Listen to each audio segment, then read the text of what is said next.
Il y a 6 ans, les Genêts, Benoît, Corinne et leurs 2 enfants, se sont offerts la maison de leurs rêves.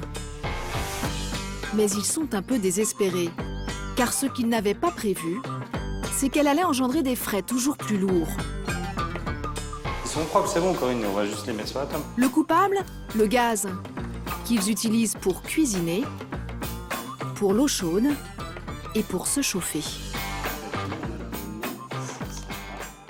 À l'origine, quand on est arrivé à la maison, il y avait déjà le gaz de ville, une chaudière au gaz. Donc on a continué à utiliser le gaz. Donc c'est vrai que la première année, on avait une facture d'environ 1 242,45 €. Et cette facture, elle n'a fait qu'augmenter avec les années. On a eu un pic en 2011.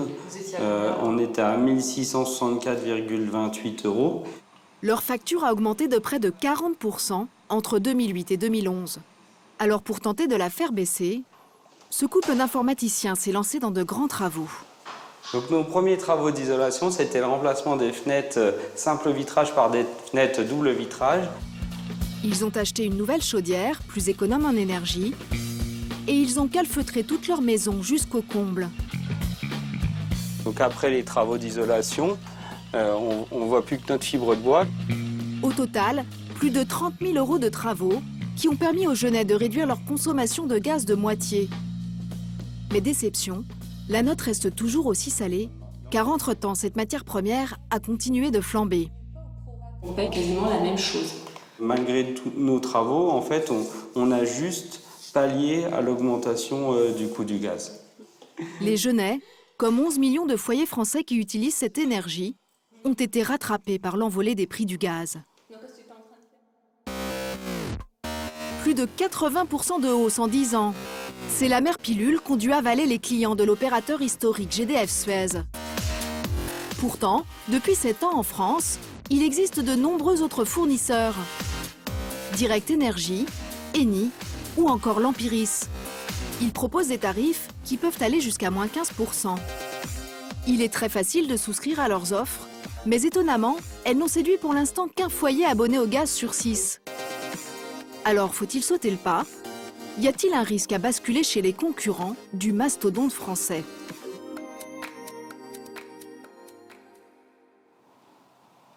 Quitter GDF Suez, la famille Tronnay l'a fait.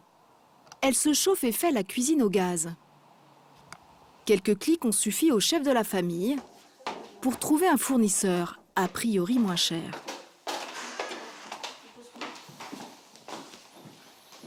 En 2013, j'ai une facture totale de 2 658,73 €. J'avais pas trop envie de repayer la même chose l'année suivante et j'ai cherché des moyens d'économiser. Donc je suis allé sur Internet, j'ai trouvé un comparateur entre les différents fournisseurs de gaz. Sur le comparateur qu'il consulte à l'époque, un fournisseur belge propose du gaz 12% moins cher que GDF Suez. Une offre intéressante, mais qu'au départ, il hésite à souscrire. J'étais un peu réticent parce que c'est vrai que je me posais un certain nombre de questions, notamment est-ce qu'il est possible de revenir en arrière une fois qu'on a quitté son fournisseur historique? Qu'est-ce qui va se passer? Est-ce que c'est comme quand on change de fournisseur Internet? Est-ce qu'on a une coupure pendant une journée? Renseignement pris, pas de coupure de gaz. Et c'est extrêmement facile. On peut quitter GDF Suez à tout moment. Et si M. Tronnay change d'avis, il peut même revenir en arrière sans aucun frais. Le gaz est le même, mais la facture, elle, subit une petite cure minceur. En passant chez l'Empiris, ça m'a fait économiser 217 €. C'est de l'argent qu'on utilise pour les loisirs notamment, donc ça permet de se faire, par exemple, 1 ou 2 restaurants, ça permet de faire des sorties en famille aussi. Ce casseur de prix, qui a séduit les Tronnay, n'en est qu'à ses débuts en France. Mais dans son pays d'origine, il pèse déjà très lourd. C'est à Liège, en Belgique, dans un ancien couvent, qu'est installé le QG de l'Empiris. Sur son petit vélo rouge, le PDG fondateur de l'entreprise.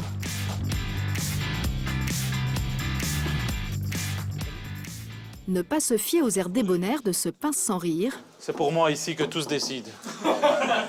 C'est ici que se prennent les décisions les plus importantes. Derrière l'ambiance start-up, Bruno Venanzi, 44 ans, affiche plus d'1 milliard € de chiffre d'affaires. il dirige le 3e fournisseur d'énergie du pays. Bonjour, ça va? Il a tellement recruté qu'il a bien du mal à se souvenir de tous ses employés. Oui, ça va bien.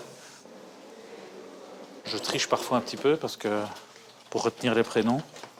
Sur le site, on a environ 250-300 personnes. Et donc, pour ma vieille mémoire, ça devenait un peu difficile. Le gaz, Bruno n'y connaissait rien quand il s'est lancé sur ce marché il y a 10 ans.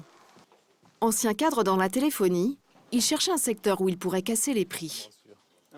Quand le marché de l'énergie a été libéralisé en Belgique, il a investi 60 000 € pour obtenir une licence de fournisseur et recruter des traders, comme Peter. C'est Peter de l'Empiris. Bonjour. Je t'appelle parce que je cherche à acheter 30 MW pour décembre 2014 sur PEG Nord. Est-ce que tu aurais un prix? Ce sont eux qui achètent à l'avance les stocks de gaz qui alimentent la Belgique et désormais la France. Mais s'ils le revendent aux particuliers en dessous des prix des concurrents, ce n'est pas parce qu'ils l'achètent moins cher. Selon le PDG, ce serait simplement parce qu'il est moins gourmand. Monsieur Michu, Monsieur XYZ ou Monsieur l'Empiris, on achète tous à 80. Certains, la plupart des opérateurs vendent à 120, l'Empiris vend à 100. Donc nos concurrents ont les mêmes prix.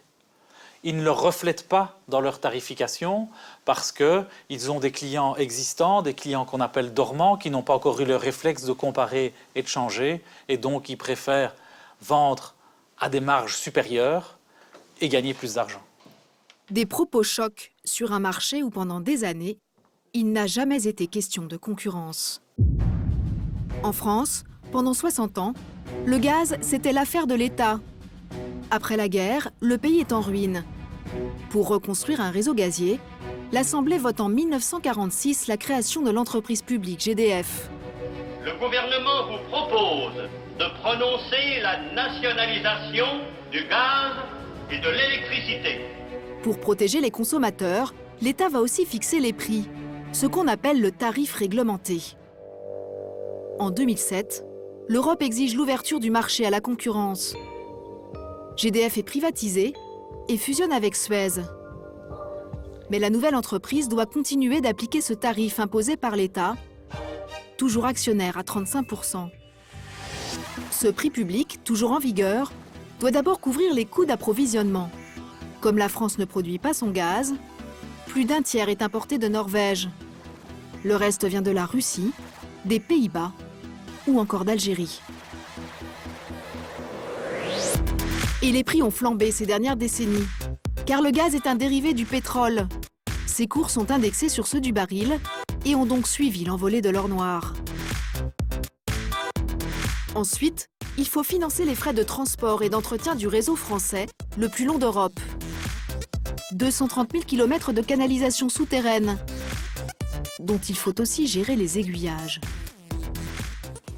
Cela se passe dans un lieu tenu secret, en banlieue parisienne, hautement sécurisé. Un centre de dispatching ultra moderne, où jour et nuit, sous la houlette de ce spécialiste des flux gaziers, des ingénieurs pilotent le réseau à distance, depuis leurs ordinateurs.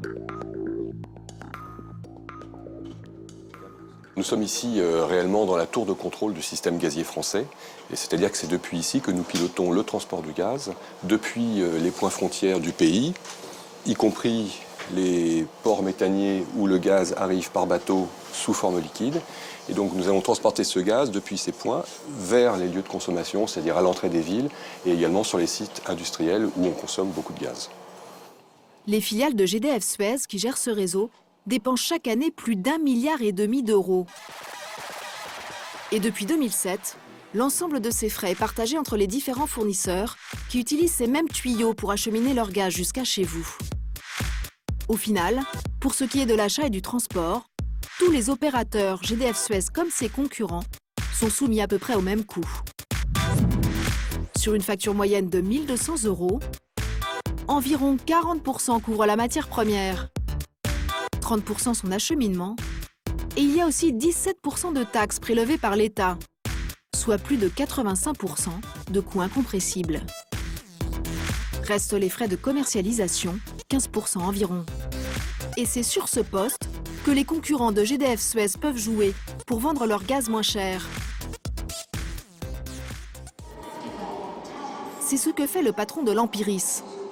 Pour offrir un gaz moins cher sur le marché français, il ne s'est pas ruiné en publicité. Pour se faire connaître, Bruno Venanzi a joué une carte qu'aucun de ses concurrents n'avait osé sortir. L'hiver dernier, il a répondu à un appel d'offres pour un achat groupé lancé par l'association de consommateurs l'UFC Que Choisir. La règle du jeu était la suivante. Le fournisseur qui proposerait les prix les plus bas se verrait offrir sur un plateau des dizaines de milliers de clients prêts à changer d'opérateur. Le Belge a emporté la mise en proposant son gaz à moins 15,5%, quasiment à perte.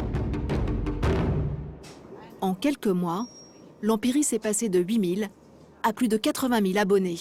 C'est clair qu'une action comme UFC Que Choisir nous a donné aussi de la visibilité à la fois à travers l'association, mais également dans les médias. Nous n'avons pas les moyens ni l'envie de faire de grandes campagnes de communication. On préfère garder nos moyens pour avoir des prix compétitifs. Un bon coup de pub pour pas un centime. Réduire ses frais partout où c'est possible, c'est une obsession pour le patron belge. Ses bureaux, installés à Paris dans le quartier des grands magasins, ne donnent pas dans le faste. Bonjour Bruno. Julia, ça va bien? Bienvenue. Merci. Même si Julien, le directeur commercial, s'est donné beaucoup de mal pour reproduire l'ambiance start-up du siège liégeois. Ça y est, la peinture. Je te montre les petites phrases qu'on a fait inscrire sur les murs. Donc ici, pour symboliser que c'est pas parce qu'on est petit qu'on peut pas s'en sortir. Dans ces 170 mètres carrés, Bruno compte loger toute l'équipe en charge de l'administratif pour les clients français. Ensuite, ici, ça va être la salle où il y aura toute l'équipe opération qui est l'équipe. D'après ses calculs, une vingtaine de personnes devraient suffire pour près de 100 000 comptes aujourd'hui. Des effectifs réduits au minimum en comparaison de ceux du géant français GDF Suez. Les choix pour la France au niveau des valeurs. On va y aller, je vous invite à passer dans la pièce à côté. N'hésitez pas à prendre... Cet après-midi, son équipe a organisé une session de recrutement. Un job dating. Des rencontres éclairs de 4 minutes, au cours desquelles les candidats vont devoir se montrer extrêmement motivés. Quel poste vous visez? Un poste particulier? Collaborateur en recrutement, ce qui correspond un peu plus à ce que je veux faire. Et j'aimerais bien aussi faire, pourquoi pas toucher à d'autres choses si j'ai du temps, pourquoi pas aussi aider l'équipe marketing. Enfin, je suis ouverte, je suis polyvalente. S'ils sont recrutés, ces futurs employés travailleront en moyenne pour 1 600 € net par mois. Merci messieurs, dames. Merci. Le fournisseur belge vise 250 000 clients d'ici 3 ans. Mais la bagarre va être rude, car de gros concurrents, au croc aiguisé, sont aussi sur les rangs. Un leader du gaz en Europe arrive chez vous. Eni, célèbre pour son chien à 6 pattes, la plus grosse société italienne cotée en bourse. Débarqué en France il y a 2 ans, ce fournisseur de gaz a déjà séduit 400 000 foyers. Au centre d'appel, des centaines de téléconseillers se démènent pour en convaincre 2 fois plus d'ici 2017. Le gaz, vous l'utilisez pour le chauffage, l'eau chaude, la cuisine? Étant donné que vous êtes propriétaire, vous avez une offre prime à la chaudière. Alors la facture sera réglée donc, soit par chèque, soit par carte bleue. Il y a juste un problème qui agace beaucoup le directeur marketing, Hugo Roncal. Ses conseillers se cassent souvent les dents. Oui, effectivement, à l'heure actuelle. Car contrairement au fournisseur historique GDF Suez, et malgré l'ouverture du marché en 2007, il ne dispose pas du fichier qui recense les foyers français raccordés au gaz. Pour Hugo Roncal, c'est une grave entrave à la concurrence. Le fournisseur historique, par défaut, connaît l'adresse, le numéro de téléphone, le nom de tous les clients potentiels, alors que les fournisseurs alternatifs n'ont pas ces informations. On n'a pas les mêmes armes pour proposer nos offres aux clients. En l'absence du fameux fichier, ce fournisseur de gaz est obligé d'avoir recours aux bonnes vieilles méthodes commerciales. Tous les jours, comme Valentin, 1000 commerciaux sillonnent la France pour le groupe italien, à la chasse aux nouveaux abonnés. C'est parti. Aujourd'hui, le commercial a ciblé un quartier pavillonnaire en Seine-et-Marne raccordé au gaz. De belles maisons lui laissent espérer de grosses factures, mais les portes restent souvent closes. Là, c'est quelqu'un qui n'ouvre pas. Valentin est payé au SMIC et touche une prime sur chaque vente. Mais pas facile de la décrocher, car si le quartier est alimenté au gaz, il ne sait pas, maison par maison, si elles sont raccordées individuellement. Vous n'avez pas le gaz naturel? D'accord. Vous avez le gaz naturel chez vous? Parfois, il essuie tellement d'échecs Bonne journée, monsieur. Au revoir. qu'il a de sérieux doutes. Je me demande si on n'est pas dans une rue où il n'y a pas le gaz. Vous avez bien le gaz naturel chez vous? Bonne journée, madame. Quand ce jour-là, Valentin tombe enfin sur quelqu'un qui a le gaz, Bonjour. pas de chance, C'est trop tard. C'est trop tard, c'est-à-dire vous avez déjà souscrit? il s'est fait doubler. Passez-vous. C'est-à-dire? L'Empéris.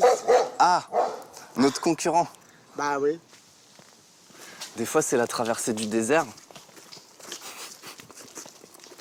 Mais ça fait partie du métier. Après 3 heures de prospection, l'espoir renaît. Bonjour, monsieur.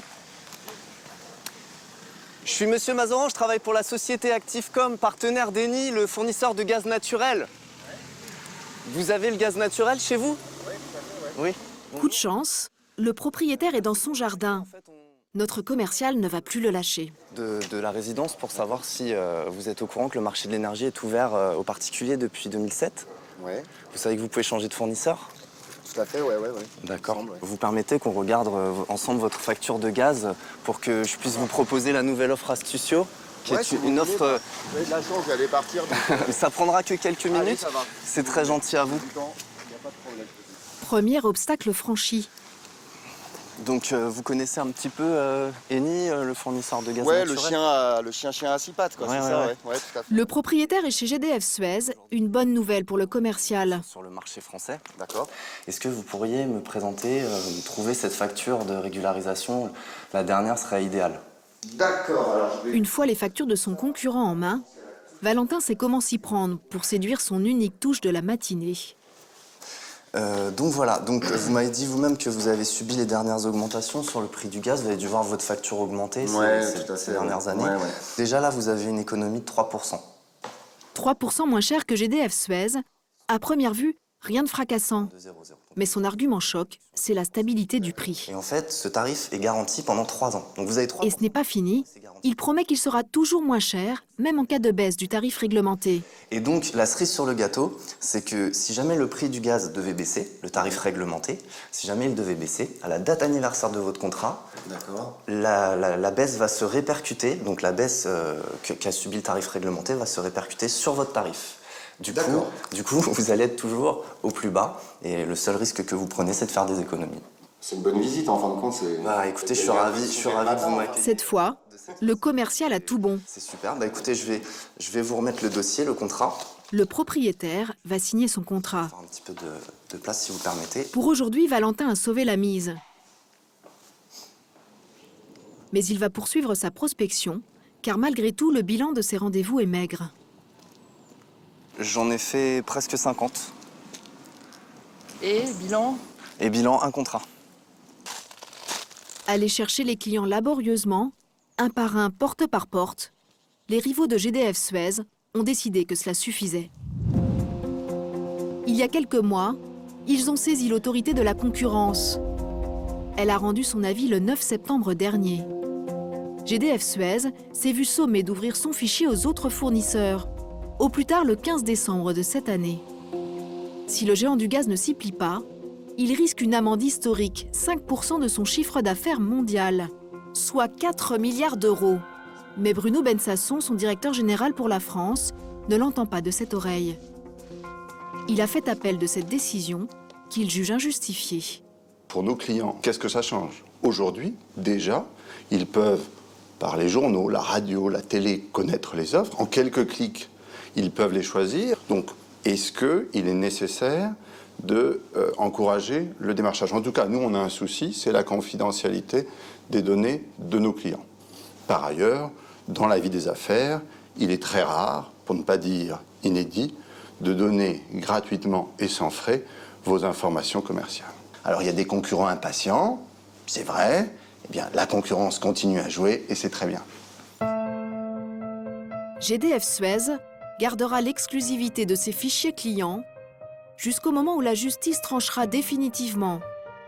Au plus tard, début octobre de cette année. D'ici quelques années, les particuliers pourraient être de plus en plus nombreux à changer de fournisseur de gaz. Du côté des bureaux et des industriels, plus d'une entreprise sur deux a déjà quitté l'opérateur historique pour la concurrence.